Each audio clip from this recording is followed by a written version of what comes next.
Right, the 3 worst injuries I've picked up in my veterinary career so far. Number 3, I'm just going to collate all the kicks, hand crushes, squeezes I've had. Here is a photo of one of the worst kicks. This is actually, funny enough, at the worst cesarean of my career so far.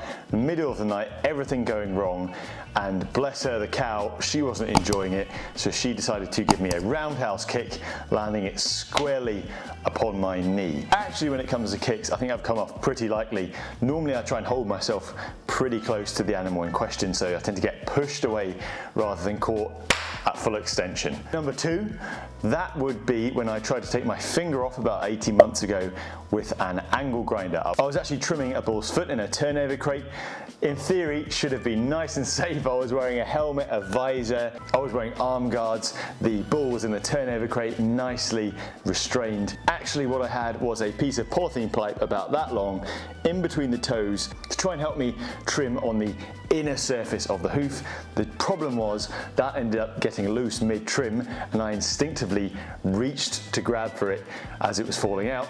My finger got caught in the sharp bit of the angle grinder for just a second or two, but that was enough to do a reasonable amount of damage. Here's what it looked like on the day, this is what it looked like a few days afterwards, and this is how it ended up healing. And it did take a really long time to heal. Even now I have a sort of keloid sort of scar about 18 months later. You can see that there.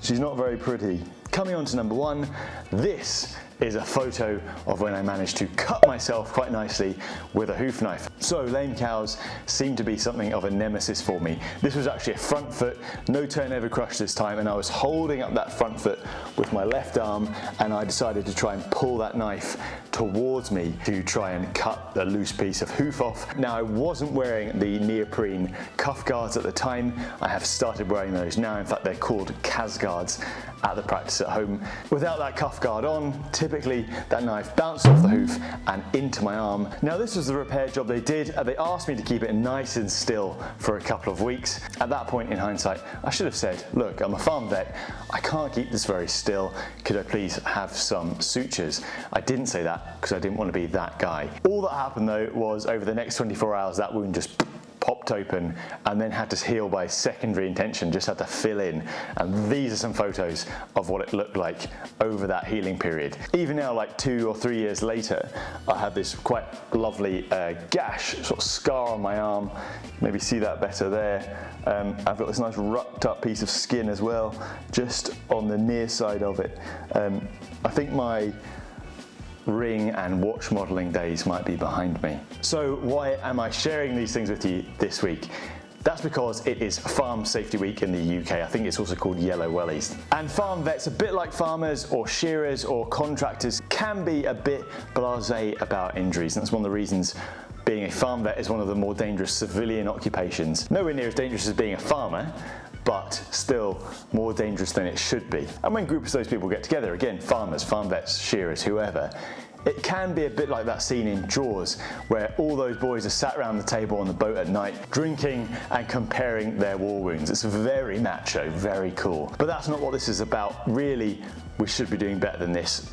Don't get me wrong, I'm not looking for any sympathy here. These injuries were fully self-inflicted. They were also mostly avoidable. So if you're a new grad, these are 3 things I would have done differently in my first few years of practice to keep me from getting hurt. Number 1, I would have used more restraint, and that is physical and chemical. So physical, have plenty of ropes, always have a halter with you. Ask a farmer if they have a halter. If you don't, have like 2 or 3 foot ropes, because you can bet they'll be useful when it comes to dealing with a fractious animal or substandard handling facilities. And then chemical restraint, by that I mean sedation and anesthesia.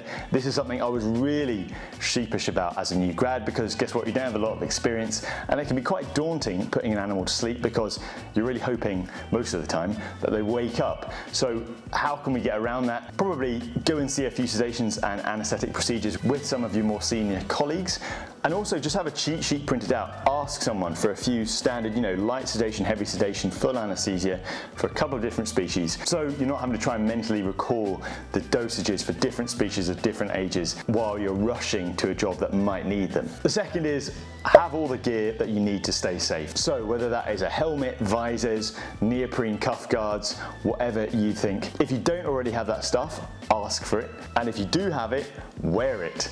I know that sounds really simple, so easy to have that stuff in your car and it never see the light of day until you get injured. And finally, don't be afraid to call things off. I know it's daunting. As a new grad, you never want to turn down a challenge. You want to impress. You want to go the extra mile for these clients. But thinking about it, I've never ever heard a farmer complain that a vet said things were too unsafe and that they couldn't get on with the job. At the end of the day, they want to keep you safe. You want to keep them safe. The last thing anyone needs when you're dealing with a sick or fractious animal is to have an injured person on the scene. So those are my worst injuries in my career so far. Those are my tips for avoiding them if you are just starting out in veterinary practice. I hope that was useful. We'll be doing more on farm stuff soon, but this is just to keep you tided over for Farm Safety Week. If you don't want to miss those videos, remember to click subscribe, ring the little bell next to it, give the video a thumbs up and leave me a comment. I will see you for the next one.